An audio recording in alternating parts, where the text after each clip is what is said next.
공생의 3년차 갈릴리 사역을 보셨는데요. 갈릴리 사역이 처음에는 가버나움 중심으로 유대 사역을 하고요. 좀 넓혀서 수르보니 교인, 또 데가벌리 4,000명, 또 가인사리 비포, 또 다불사는 변화사는 안에 있는 거지만은 대체적으로 이방 사역을 하고, 그리고 마태복음에는 껌을 씻고 내려오셨어요. 그래서 마태복음 19장부터 나오고요. 마가복음은 껌을 씻공, 그래서 마가복음 10장에서부터 유대 베리어 사역이 나오고, 누가복음은 19 빼기 10, 그래서 9장, 정확히 말하면 51절부터 유대 베리어 사역이 나옵니다. 요한복음은 6장, 여섯이 정각이 오병이라고 그랬죠?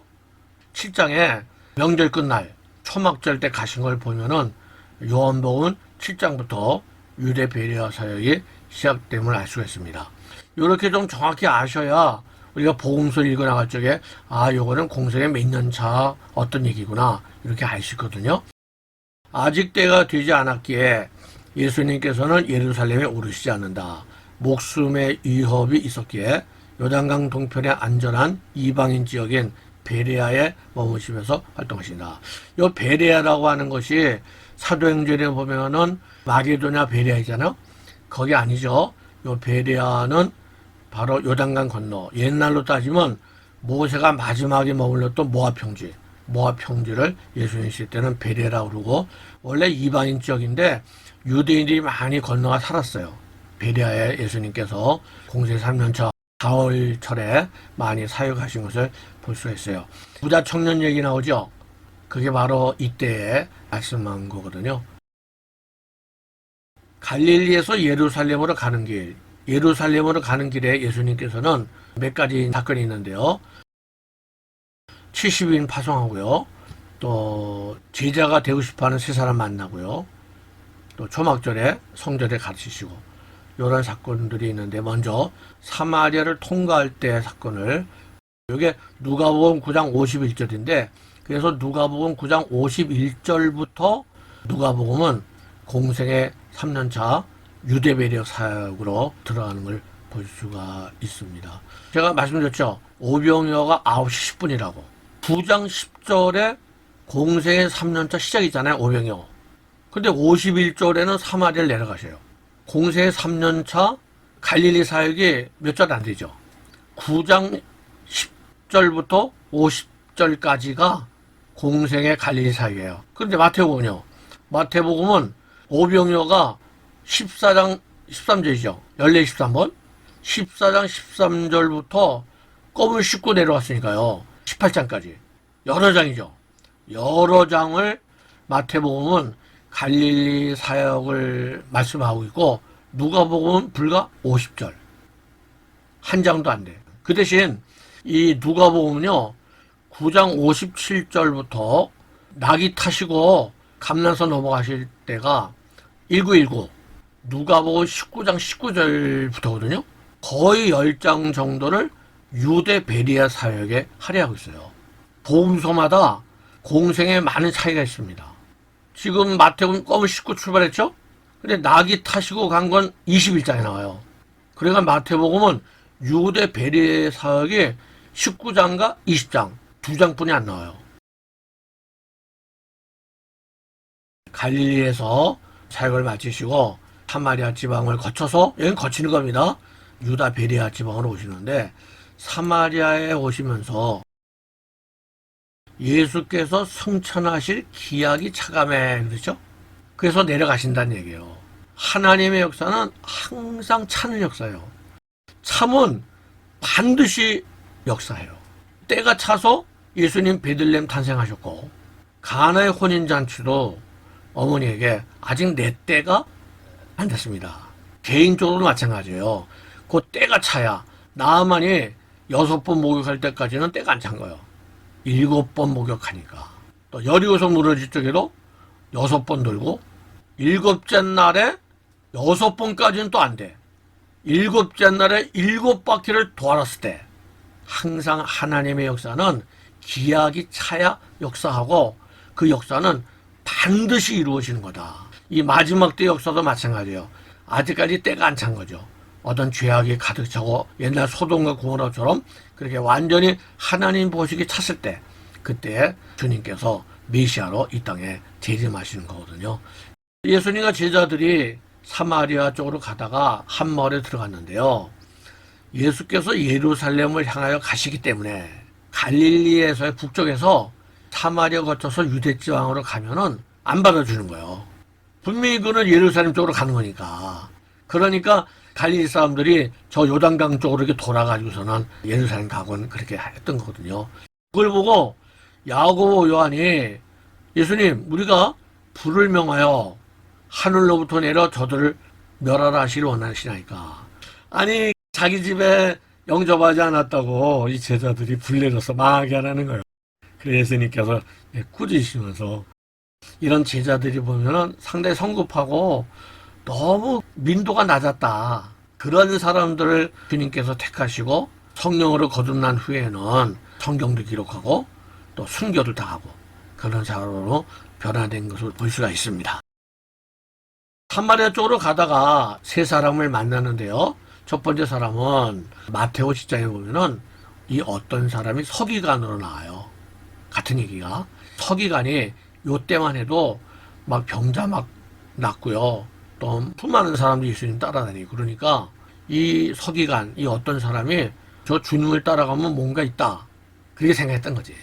그러니까 예수님께서 여우도 굴이 있고 공중에 새도 집이 있으되 인자는 머리 둘 곳이 없다. 주님 따라가는 길은 머리 둘 곳이 없는 길이에요. 그래서 초대교회 사람들은 순교도 많이 당하고 또 정말 청빈하고 우리가 한경재 목사님 왜 존경합니까? 한경재 목사님 목회할 당시 수만 명이 나왔어요. 은퇴하시고 남한산성에 20평짜리 주택에서 사시다가 가셨어요. 그러니까 존경하는 거예요. 나를 따라 오르거든. 여우도 또 공중의 새도 집이 있지만 난 머리 듣고 싶다.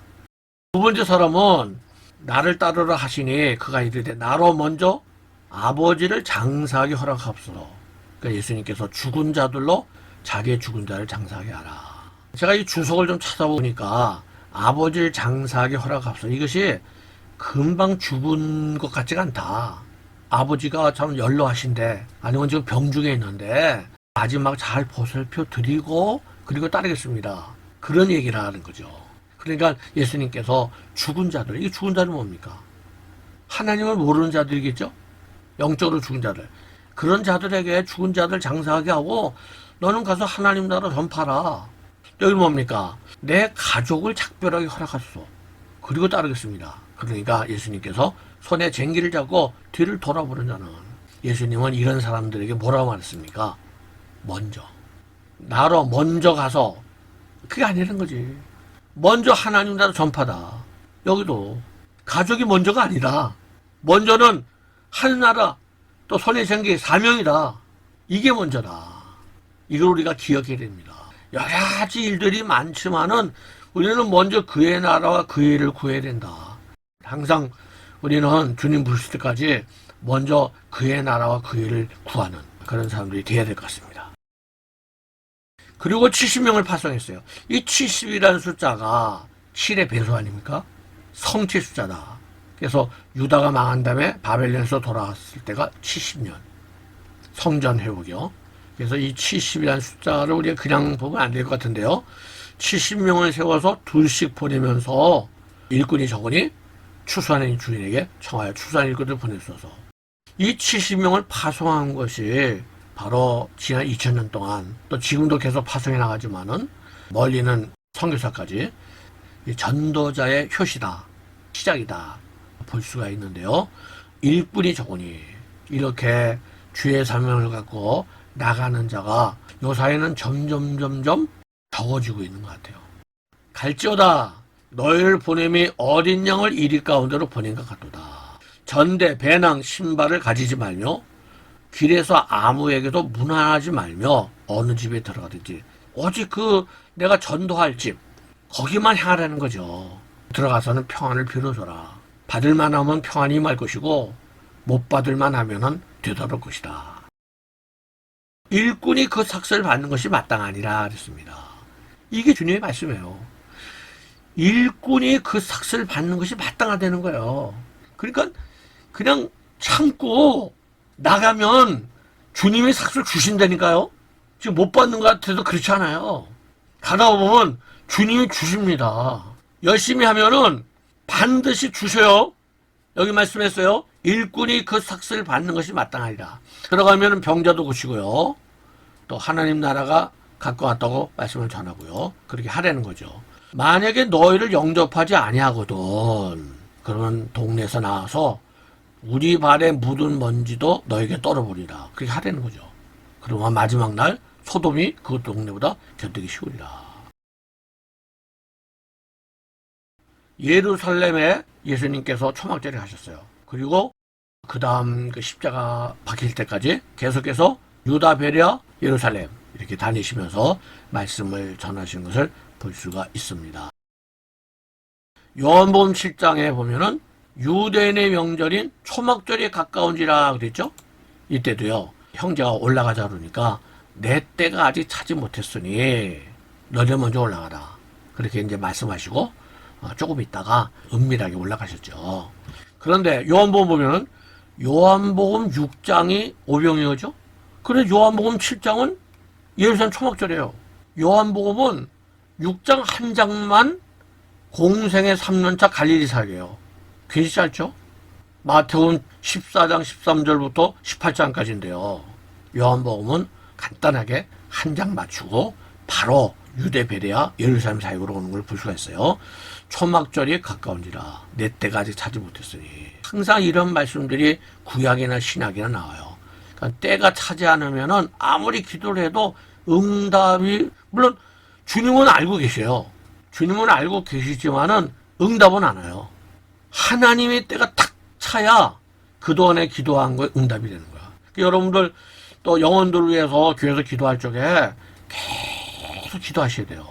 그럼 어느 날 딱 차면요 역사가 시작되는 거예요. 그래서 은밀히 초막절에 올라가셨는데요. 이 초막절은 8일 동안 행사를 합니다. 초막절 행사를 하는 건데요. 후르바 회당, 이 후르바 회당은 구예루살렘의 안에 있는 회당인데요. 이 회당이 세 번째 건축될 때에 예루살렘 성전이 건축된다. 그런 전설이 내려오는데 지금 보시는 이 회당이 세 번째 건축된 회당이에요. 그래서 이제 성전이 곧 건축될 거다. 그런 소문이 많이 돌고 있는데요. 가지를 흔들면서 행사를 하는데요. 여기 보시는 이런 것들이 이제 버드나무 가지인데요. 룰라브라 그래서 동료나무 가지가 펼쳐지기 직전에 잘라서 묶어서 하는 건데요. 이런 거를 갖다가 아르바 미님이라고 그래요. 아르바가 넷이란 뜻인데 네 가지 식물이란 뜻이죠. 과일이 있습니다. 이거는 에트로고 레몬처럼 생긴 건데요. 맛도 있고 향기도 좋고 길쭉하게 된 거요. 요게 룰라브 종려나무 가지 피기 전에고요. 요거는 하다스라고 그래서 운매와 뭐 가지다. 요거는 버드나무입니다. 버드나무를 아라바라 그러는데요. 요렇게 해서 세 가지를 묶고요. 따로 요 에트로고는 이렇게 손에 들고 요렇게 해서 행사를 하는데 맛과 향이 좋은 거는 선한 유대인을 뜻하고요. 룰라브 종려나무 룰라브는 맛은 있는데 향이 없대. 율법은 연구하지만 행동이 없는 유대인. 하다스는 향은 있는데 맛이 없다. 요거는 율법을 연구하지는 않지만 선을 행하는. 또 요 버드나무는 율법도 안 보고 선행도 안 하고 그런 유대인. 요렇게 네 가지 유대인 형을 갖다가 묶어가지고서는 뭐 행사를 한다. 통곡의 벽인데요. 기도하는 모습을 우리가 이렇게 볼 수가 있습니다. 초막절 때의 특색은 매일같이 실로암 물을 기르다가 전제를 붓는 거예요. 지금도 유대인들이 초막절만 되면은 여기서 물을 떠다가 하는 행사를 하고 있어요. 명절 끝날 이 8번째 날입니다. 초막절. 예수께서 서서 외쳐 이르시되 누구든지 목마르거든 내게로 와서 마시라. 나를 믿는 자는 그 배에서 생수의 강이 흘러나오리라. 믿는 자들의 성령을 가리킨다고 말씀했는데, 이런 말씀이 바로 이 전에 보시는 이런 물기는 행사, 초막절 때 이런 거를 주님이 보시면서 하신 말씀이 아닐까. 예수 믿는 사람들은요, 항상 이 마음속 배에서 생수의 강이 흘러나오는 거예요. 전 1975년도에 처음 믿었는데 그때부터 지금까지 계속 배에서 생수의 강이 흘러나오는 거예요. 아까 새벽에 이 말씀을 준비하고요, 마지막 이제 마침 기도를 하는데 막 주님이 역사하시더라고요. 기뻐하시는 거야. 근데 그거를 근심하고 걱정하고 그런 게 자꾸만 나를 가리니까 흘러나오지 못하는 거야. 모든 걸 다 주님께 맡기고 늘 기도하면서 먼저 하나님 나라 구하면서 나가면은 늘 우리의 배에서 생수가 넘친다. 예수님께서 목마르거든 내게로 와서 마시라는 거예요. 히브리적 사고가 뭡니까? 구약이나 신약이나 미래나 다 똑같은 거예요. 예수님께로 나가면은 다 죽일 수 있다는 거죠. 배에서 생수 넘친다는 거예요. 이 말씀은 오늘도 우리에도 주시는 말씀입니다. 이 말씀을 들은 무리 중에서 어떤 사람은 이 사람이 참으로 선지자, 어떤 사람은 그리스도라, 어떤 이들은 그리스도가 어찌 갈릴리에서 나오겠느냐. 지금 예수님의 하시는 말투가 나사렛 사람 아니에요? 그럼 뭐 갈릴리 사람이겠냐. 믿지 않는 거죠. 사람들이 오락가락 하는 거예요. 공생의 3년차 가을인데도 사람들이 예수님이 메시아한 거를 확실히 못하는 거예요. 믿음이 없는 거죠. 예수께서 대답하시되 내가 내게 영광을 돌리면 내 영광이 아무것도 아니거니와. 복음서 예수님이 하신 사역을 가만히 보게 되면 항상 아버지 이름으로, 항상 아버지께 영광을 드리고, 나사로 살릴 적에도 아버지께 감사를 드리고, 예수님은 항상 자기 영광이 아니고 하나님의 영광을 돌리는 삶을 우리가 볼 수가 있습니다. 절대로 내 영광을 돌리면 안 됩니다. 세례요한처럼 나는 쇠하고 그는 흥해야 된다. 유대인들이 이르되 네가 아직 50세도 못 되었는데, 예수님께서 나이가 들어보셨던 것 같아요. 옛날로 따지면 50세는 굉장히 늙은 겁니다. 예수님이 연세는 많지 않았어도 노숙하게 보였다. 예수께서 이르시되 진실로 진실로 너에게 이르노니 아브라함이 나기 전부터 내가 있느니라. 그들이 돌을 들어 치라하거늘. 이 믿어지지 않는 거죠. 초막절 하면은 공생의 3년차 가을이 된 거예요. 오병이어는 예루살렘 가지 않으시고 6월절 때, 오병이어 사건은 공생의 3년차 봄에 일어난 사건인데, 이제 여름을 지나면서 가을에 예수님께서 유대 베레아에 내려오셔서 성전에 오셨던 거죠. 가을쯤의 사건이다 하는 것을 알 수가 있습니다.